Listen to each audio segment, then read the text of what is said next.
हाय बंधुरा आमी आजके नवद्वीपेर जलेर मंदिर बा कोलेरडांगा मंदिर नामेও এটা পরিচিত। এটা নবদ্বীপ ধাম স্টেশন থেকে আপনার 15 থেকে 20 মিনিট লাগবে। নবদ্বীপের মেয়ে হয়ে বড় হয়ে ওঠাটা আমার কাছে অনেক বড় প্রাপ্তি। এই নবদ্বীপের সুন্দর সুন্দর অনেক মন্দির আছে, তার মধ্যে আমাদের বাড়ি থেকে 15 মিনিট এই কোলেরডাঙ্গা জলের মন্দির। আপনারা যদি কখনো মনে করেন এখানে আসবেন তাহলে নবদ্বীপ ধাম স্টেশন থেকে টোটো ধরে 15 মিনিটের মধ্যে পৌঁছে যাবেন। এই মন্দিরটা খুবই সুন্দর।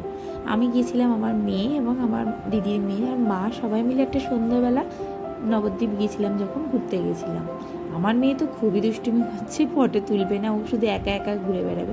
এই মন্দিরের তীর্থযাত্রীদের জন্য সকাল 7টা থেকে সন্ধ্যে 7টা পর্যন্ত দরজা খোলা থাকে। আর এই মন্দিরে আরও সুন্দর সুন্দর যে জিনিসগুলো আপনাদের আকর্ষণ করবে সেটা সন্ধ্যারতি। এখানে আছে ময়ূর, হরিণ, উট, বিভিন্ন পশু পাখি রয়েছে যেটা আপনাদের মনোরঞ্জন করবে। মন্দিরে খুব সুন্দর সুন্দর ফুল গাছ রয়েছে। আমার মেয়ে তো খালি কাঁদছে ওর দিদির ব্যাগ নিয়ে, ওর ব্যাগটা নেবে আর দিদি দেবে না। যাই হোক, আমি তো খুবই আনন্দ উপভোগ করি যখনই যাই মন্দিরে ঘুরতে। সন্ধ্যাবেলা সন্ধ্যাটা অপূর্ব লাগে। আপনাদের যখনই ভালো লাগবে আপনারা আসবেন, দেখবেন, ঘুরবেন। আর আমার এই ভিডিওটা ভালো লাগলে আপনারা লাইক আর সাবস্ক্রাইব করতে ভুলবেন না। আপনাদের যখনই মনে হবে নবদ্বীপে চলে আসবেন। আর নবদ্বীপ টাউনের মধ্যে এটা খুব কাছাকাছির মধ্যেই পড়ে। আর এই মন্দিরের পাশে আরেকটা গিরিধারী মন্দির আছে, সেই মন্দিরটা হচ্ছে শ্রী চৈতন্য শাশ্বত মঠ। সেই মন্দিরটাও খুব সুন্দর। আপনারা এখানে এলে এর থেকে পাশে এই দরজার উল্টো দিকে এই মন্দিরটা পড়ে।